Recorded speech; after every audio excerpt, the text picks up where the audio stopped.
Periodismo de investigación, análisis político y buen humor. Hilo Directo TV.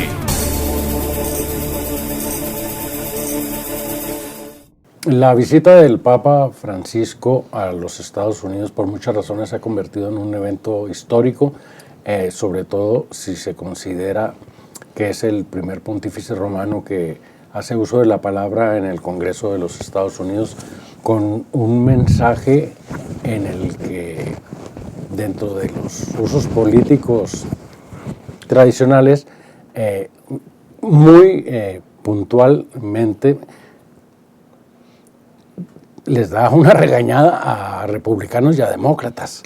En realidad, el Papa hoy en su discurso agarra parejo, ¿no? Pero empieza desactivando cualquier reacción negativa de aquellos que no son creyentes o católicos en sí, aquellos que lo juzgan como socialista y anticapitalismo, diciéndoles gracias por invitarme ante todos ustedes en el país del valiente y de los hombres valientes y los hombres libres. En ese momento los desactiva, todo el mundo se levanta, le aplaude y empieza con su discurso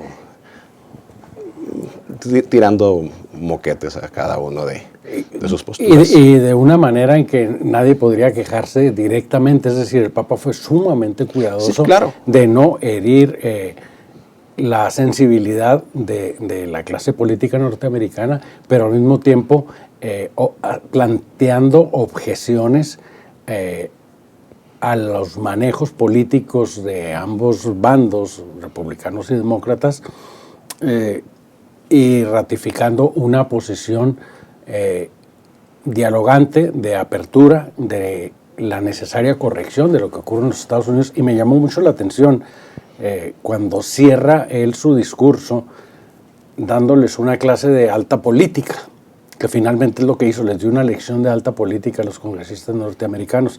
El Papa les dice, un político, un verdadero político, es aquel que genera procesos, no es el que acapara espacios. O más que buscar acaparar espacios y explotarlos, el político genera procesos de transformación y de cambio. Y en este sentido, me parece que los congresistas norteamericanos tuvieron que haberse dado por aludidos, porque si algo estamos viendo con consecuencias a escala global, desde luego, es una confrontación sistemática, sangrienta, brutal, entre dos facciones que asumen posiciones irreconciliables en la mayoría de los temas que tienen que ver. Y cabe mencionar que se polariza esto a raíz de la llegada de un presidente negro a Estados Unidos. Es donde entran los conflictos, donde no hay manera de negociar absolutamente nada. Qué bueno que menciona eso, porque me recuerda otra de las citas estelares del Papa, cuando condena la polarización, precisamente esta herramienta de que lo que busca fundamentalmente no es solo dividir al pueblo, sino mantenerlo en guerra permanente.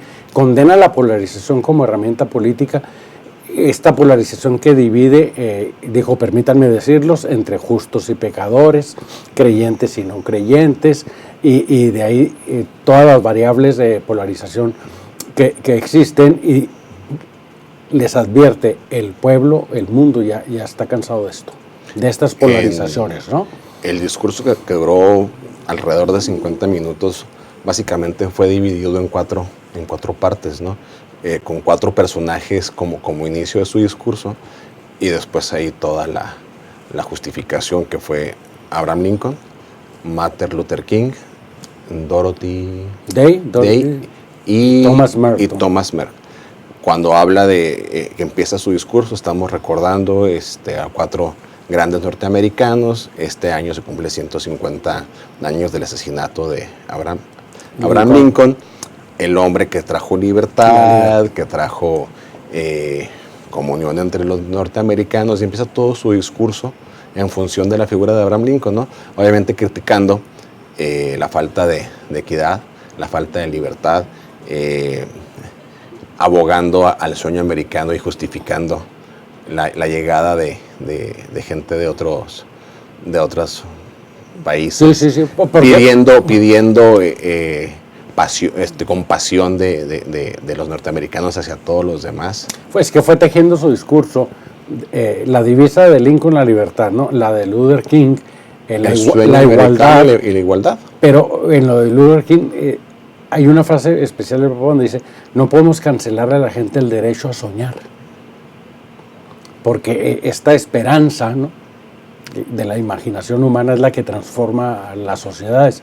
Luego se pasa con Dorothy Day, que para muchos acá en México no necesariamente es ubicable, pero se trata de una devota muy católica, muy creyente, que es considerada una anarquista cristiana. Cristiano socialista. Se hizo periodista y fue la creadora del movimiento de trabajadores de los Estados Unidos, asumiendo las luchas de los obreros y las obreras, de los desposeídos y exigiendo mejora en las condiciones de vida de la clase obrera.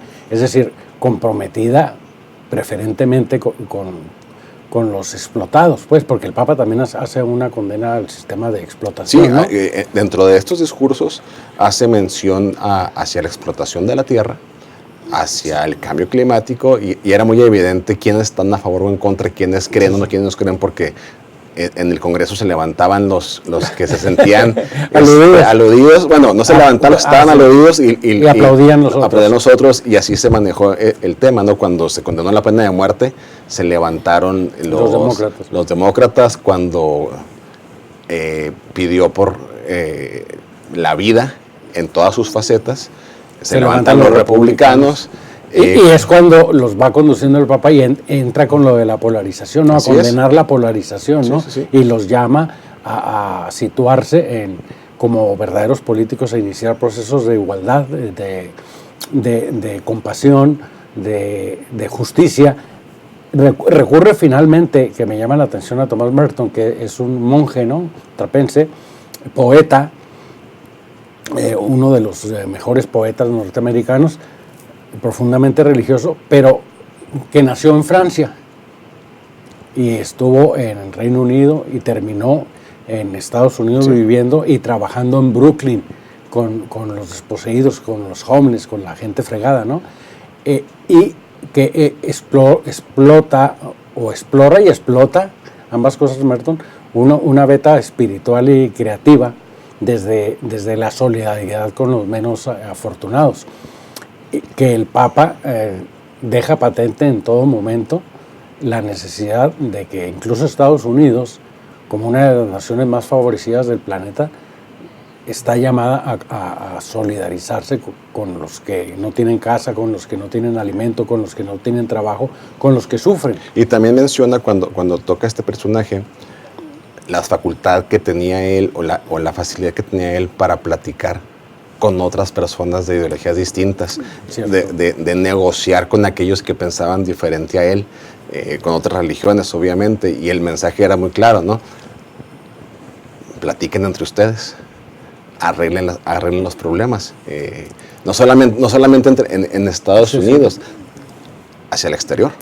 Que eso es relevante porque contra lo que reclamaban algunos actores republicanos, de que esperaban una condena del Papa al Islam, ¿no?, por tratarse del máximo líder de la iglesia histórica cristiana o romana, como lo quieras ver, el Papa está diciendo que no hay ninguna religión que esté exenta de los extremismos. Así es. Es decir, le está diciendo, no solo son los musulmanes, también somos todos los cristianos, todas las profesiones de fe.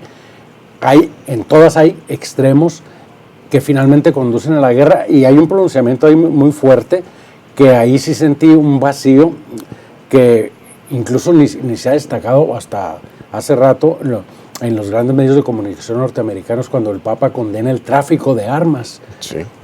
Y un negocio, dice, de armas que están manchadas por la sangre. El único motivo por el cual hay tráfico de armas es el dinero. El dinero manchado de sangre, y la mayoría de las veces manchado de sangre inocente. Y estaba hablando de este tráfico de armas, incluso hizo menciones a México, sin citarlo, cuando hablaba de la incomprensión del tráfico de armas hacia los vecinos. Sí. Y él llamaba a ser compasivos con los vecinos, a dejar de venderles armas.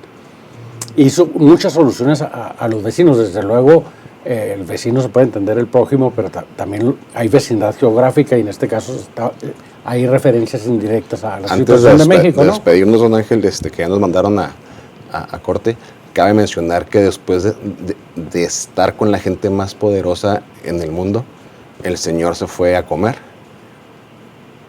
con los homeless de la ciudad de Washington. Y con un mensaje que me parece relevante para terminar esta colaboración, destacar, les dijo: el Hijo de Dios llegó a este mundo como un homeless. Una persona sin casa. No tenía a dónde llegar, iba con María y José, no tenían posada, no tenían alimento, no tenían trabajo. El Hijo de Dios era un homeless. Y no hay ninguna justificación para que en este mundo la gente carezca de casa, trabajo y alimento. Concluimos con esta colaboración de Hilo Directo TV. Periodismo de investigación, análisis político y buen humor. Hilo Directo TV.